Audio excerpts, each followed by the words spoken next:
twice and clean it, and then left it out. When I got back, it was already mid-August. I was like, it's not worth it to be spending money on the game. Right. So I left it. I was like, I'm going to the experience. So you said it was salt water. You can keep it salt water. I'm going to. I haven't done anything. I think from what I've heard, and I'm not an expert by no means, salt water is the best maintenance. Yeah.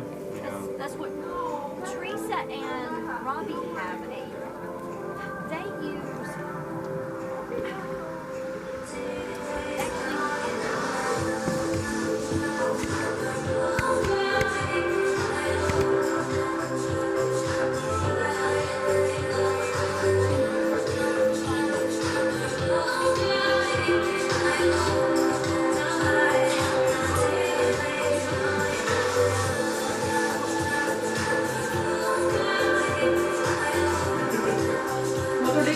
I don't know.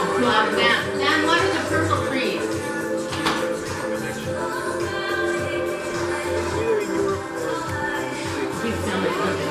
That's okay. So I went, first thing I did is I got my 45. we had target practice. Yeah. We shot that daggone snake probably 92. That's the third one we took on. Yeah. I mean, I loaded my 22 with a sight, and I was like, you know. Then I went over there and I dropped a brick on it. I said, when did you know they could strike? Oh yeah. I'll come back tomorrow and get rid of it. It was so pretty, though. How much you can see? Honestly, I don't think We have one in the kitchen, and I can't reach him down